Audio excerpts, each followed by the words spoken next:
students, I'm Dr. Meenakshi Gehlot, Associate Professor, Department of Zoology, SPC Government College Ajmer. मेरा आज का topic chromosome morphology. मेरा ये topic MDS university Ajmer के PSC part first के second paper को कवर करेगा। सेल का सबसे सेंटर में एक बॉल लाइक स्ट्रक्चर होता है जिसे हम न्यूक्लियस के नाम से जानते हैं, और ये जो न्यूक्लियस है, इस न्यूक्लियस के अंदर जो इनर मास होता है उसे हम न्यूक्लियोप्लाज्म के नाम से जानते हैं। और इस न्यूक्लियोप्लाज्म में क्रोमोसोम्स प्रेजेंट होते हैं। ये क्रोमोसोम डीएनए और प्रोटीन से मिलकर बने हुए होते हैं, डीएनए और प्रोटीन से।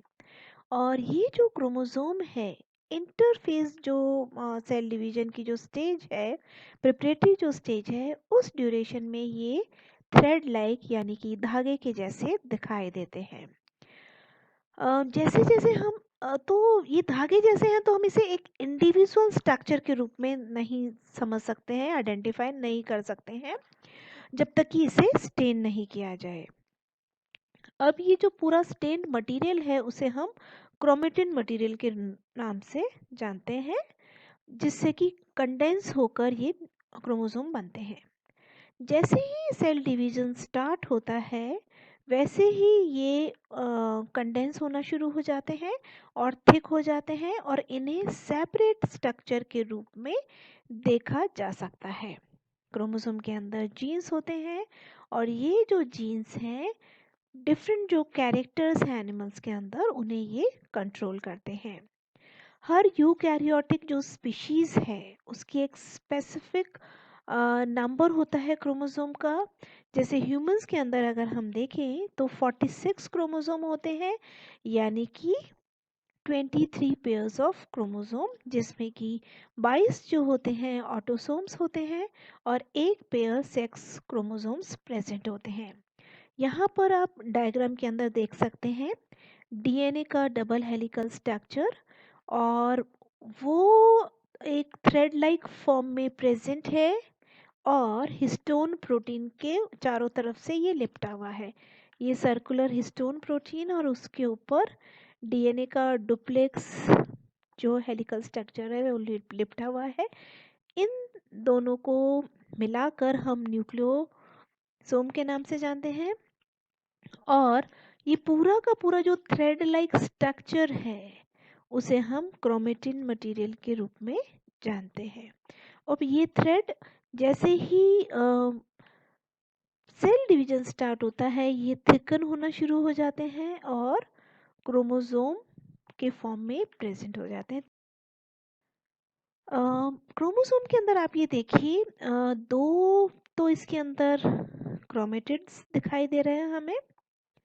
एक पी आर्म है जिसे हम शॉर्ट आर्म के रूप में जानते हैं, दूसरी क्यू आर्म जिसे कि हम लॉन्ग आर्म के रूप में जानते हैं, और सेंटर जो पार्ट है उसे हम सेंट्रोमियर के नाम से जानते हैं। अब हम यहाँ पे देख सकते हैं ये पूरा का पूरा जो क्रोमोसोम है वो प्रोटीन जिसे कि हिस्टोन प्रोटीन के नाम से हम जानते हैं प्लस डीएनए से मिलकर बना हुआ है। तो ये कंडेंस्ड स्ट्रक्चर है जो कि सेल डिवीजन के दौरान ही हमें दिखाई देता है।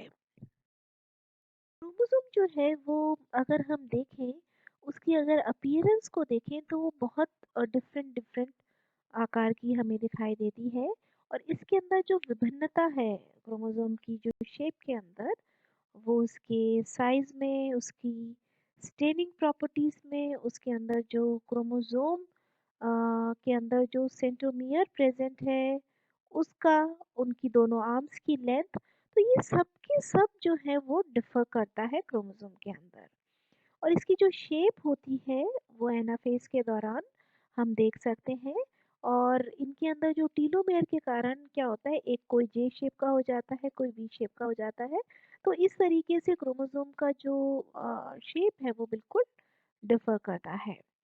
क्रोमोसोम का जो है वो बेसिकली जो इम्पोर्टेंट पार्ट है वो है telomere, chromatids, centromere, primary constriction और सेकेंडरी कंस्ट्रक्शन। यहाँ पर आप देख सकते हैं डिफरेंट डिफरेंट साइज और शेप आप देख सकते हैं क्रोमोसोम। अब हम बात करते हैं टेलोमेयर की। टेलोमेयर जो है वो एक कैप होती है हर क्रोमोसोम के एंड पर। तो हर क्रोमोसोम के एंड पर एक कैप होती है जिसे हम टीलोमेयर के नाम से जानते हैं। और यहाँ पर स्पेसिफिक जो प्रोटीन्स होते हैं वहाँ टीलोमेयर में बाइंड होते हैं। और ये जो प्रोटीन होते हैं क्रोमोसोम के जो एंड पार्ट है उसको बचाते हैं, प्रोटेक्ट करते हैं एक्सोन्यूक्लियसेस, जो कि किसी भी एक स्मॉल सेल के अंदर जो एक्सोन्यूक्लियसेस जो प्रेजेंट हैं वो इनके जो प्रोटीन हैं उस पर एक्ट नहीं करें तो ये प्रोटेक्ट करने का काम करते हैं। तो स्पेसिफिक प्रोटीन्स टीलोमेयर वाले रीजन के अंदर अपने को दिखाई देगा। यहाँ पर आप देखिए क्रोमोसोम जो है उसके एंड पर आप देख सकते हैं स्पेसिफिक प्रोटीन की लाइनिंग होती है, जैसे आप यहाँ पे स्पेसिफिक कलर देख सकते हैं। तो ये प्रोटेक्ट कर रहा है एक्सोन्यूक्लियसेस जो कि सेल के अंदर प्रेजेंट है। और टीलोमेयर जो होता है ये डीएनए रेप्लिकेशन को परमिट करता है। डीएनए रेप्लिकेशन आप जानते हैं, अगर जब भी मल्टीप्लाई करना है तो रेप्लिकेशन होना ज़रूरी है। तो टीलोमेयर जो है ये परमिट करता है डीएनए के रेप्लिकेशन। और यहाँ पर जो क्रोमोसोम जो है वहाँ पर ये एंड पॉइंट पर प्रेजेंट होता है। टीलोमियर जो है वो होमोलोगस जो क्रोमोसोम की जो पेयरिंग है मियोसिस के दौरान उसको भी करने में, यानी कि पेयरिंग करने में भी हेल्प करता है। इसका जो टीलोमेयर का जो स्ट्रक्चर है वो यूकैरियोटिक ऑर्गेनिज्म अगर डिफरेंट डिफरेंट है तो उसमें टीलोमेयर का स्ट्रक्चर डिफरेंट हो जाएगा, तो ये स्पीशीज स्पेसिफिक हो जाता है। डीएनए का जो एक स्ट्रैंड होता है उसके अंदर ये जो वो है वो ग्वानिन रिच होता है। और ये जो होता है वो क्रोमोसोम के एंड पर ओरिएंटेड हो जाता है। और एक जो स्टैंड होता है वो साइटोसिन से रिच हो जाता है और ये जो है वो सेंट्रोमियर पर ओरिएंटेड हो जाता है। तो इस तरीके से हम कह सकते हैं वहाँ पर जो टीलोमियर वाला जो रीजन है उसके अंदर एक जो स्ट्रैंड है वो ग्वानिन रिच होता है और दूसरा जो पार्ट है जो कि सेंट्रोमियर के पास होता है उसमें साइटोसिन ज़्यादा होता है। अब यहाँ पर आप देख सकते हैं सेल के अंदर न्यूक्लियस और न्यूक्लियस के अंदर क्रोमोसोम प्रेजेंट है। और इन क्रोमोसोम के एंड पॉइंट पर हम देख सकते हैं स्पेशल प्रोटीन के जो स्ट्रक्चर हैं जो इसे डिफरेंट बनाता है, ये है टेलोमेयर। क्रोमेटिड्स, क्रोमेटिड्स जो है अपन मान लीजिए क्रोमोसोम जो है उसके अंदर दो क्रोमेटिड्स प्रेजेंट होते हैं और दोनों जो क्रोमेटिड्स होते हैं वो एग्जैक्ट कॉपी होते हैं एक दूसरे की। और ये आपस में जुड़ा हुआ रहता है सेंट्रोमियर से। और हर क्रोमेटिड जो है वो एनाफेज के दौरान सेपरेट होते हैं, उससे पहले जब बनते हैं तो ये आपस में जुड़े रहते हैं सेंट्रोमियर से। अब ये देखिए क्रोमोसोम के अंदर एक ये वाला पार्ट है, एक पिंक कलर में आप देख रहे हैं और एक हम ब्लू कलर में देख रहे हैं। तो ये दोनों के दोनों क्या हो गए, क्रोमेटिड्स। तो एक क्रोमोसोम के अंदर क्या है, दो क्रोमेटिड्स हैं, ठीक है। और ये जिसे हम सिस्टर क्रोमेटिड्स के नाम से जानते हैं। और अगर दोनों को मिला दें तो एक पूरा होल क्रोमोसोम बन जाता है। सेंट्रोमियर, सेंट्रोमियर जो है जैसे कि अभी हमने बात की क्रोमेटिड्स की, आ, ये दो क्रोमेटिड्स, तो दोनों क्रोमेटिड्स को सेंटर जो है वो ढंग से जोड़ने का काम सेंट्रोमियर करता है। क्रोमेटिड्स जो हैं जिसमें कि पेयरिंग हो जाती है होमोलोगस क्रोमोसोम की, तो सेंट्रोमियर जो है दोनों को जोड़ के रखता है। और यहाँ पर हम ये देखते हैं सेल डिवीज़न के दौरान जब सेग्रीगेशन होता है तो सेंट्रोमियर रिस्पॉन्सिबल होता है। काइनेटोकोर जो होते हैं वो यहाँ पर EW वाली जो साइट है वहाँ पर अटैच हो जाते हैं और जिससे कि गाइडेड मूवमेंट होता है सेंट्रोसोम का पोल्स की तरफ। काइनेटोकोर जो हैं वो सेंट्रोमियर के चारों तरफ ऑर्गेनाइज हो जाते हैं और इनका जो मॉलिक्यूलर स्ट्रक्चर है सेंट्रोमियर का वो हर स्पीशीज के अंदर न्यूक्लियर अनक्लियर है, किसी का फिक्स नहीं कह सकते कि इसका स्ट्रक्चर ऐसा ही होगा। तो हर स्पीशीज में ये डिफरेंट होता है। सेंट्रोमियर के अंदर रिपीटेटिव डीएनए प्रेजेंट होता है जिसे हम हेट्रोक्रोमेटिन के नाम से जानते हैं। तो ये दो क्रोमेटिड्स और उसे सेंटर में जोड़ता हुआ हमारे पास centromere. Primary and secondary constructions.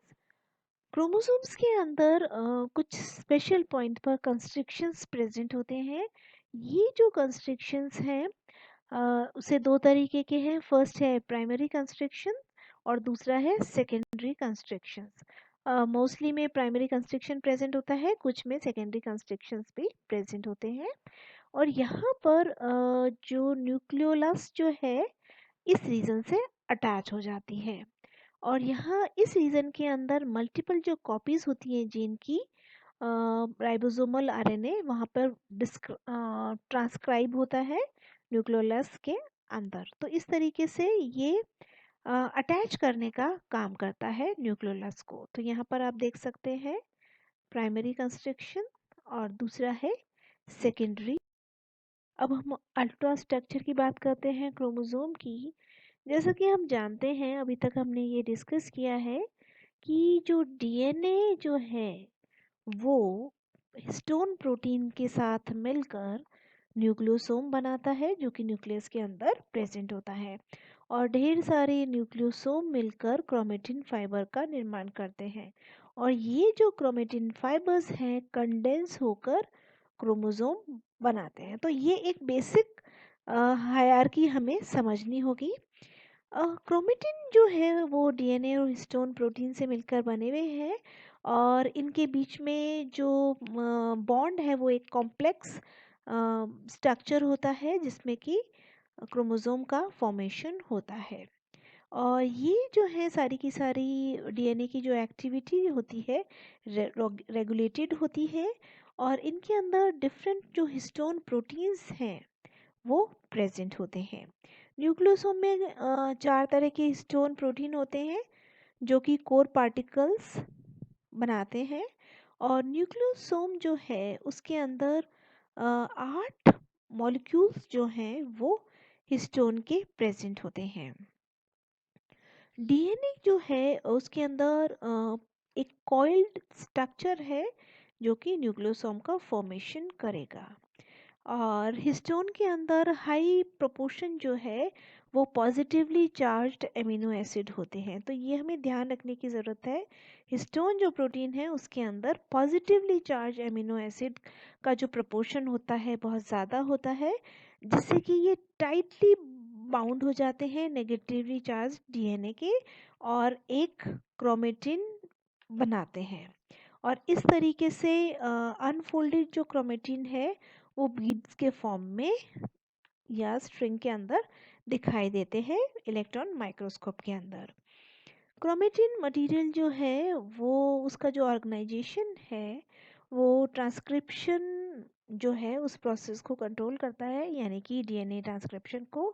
इस तरीके से न्यूक्लियोसोम यहाँ पर हम देख सकते हैं सोलेनॉइड और ये क्या है एक बीडेड स्ट्रिंग होती है जो कि उनके अंदर फिर हायर ऑर्डर में पैकिंग होती है जिससे कि क्रोमेटिन जो कॉइल्स हैं उनके फर्दर फोल्ड्स बनते हैं और ये धीरे धीरे क्या होते हैं कॉम्पैक्ट बन जाते हैं। क्रोमोसोम जो है माइटोसिस के दौरान ये एक बीडेड जो स्ट्रिंग है वो धीरे धीरे टाइट हो जाते हैं हिस्टोन प्रोटीन के साथ और ये एक सिलेंडर बना लेते हैं 30 nm के डायमीटर का जिसे हम सोलेनॉइड के नाम से जानते हैं। और इस तरीके से इनके साथ जो लूप के जो डोमेन्स हैं वो भी प्रेजेंट होते हैं। तो आप यहाँ पर देखिए, ये दिख रहे हैं आपको बीडेड स्ट्रक्चर, और किस तरीके से डीएनए और डीएनए के बाद ये कॉइलिंग है और न्यूक्लियोसोम की, और यहाँ पर ये अपने को सोलेनॉइड दिखाई दे रहा है। हमने क्रोमोसोम की मॉर्फोलॉजी के बेसिक्स को जाना कि किस कौन कौन से क्रोमोसोम के पार्ट्स होते हैं और उनकी क्या इम्पोर्टेंस है और उनका कॉम्पोजिशन कैसा होता है। Thank you so much.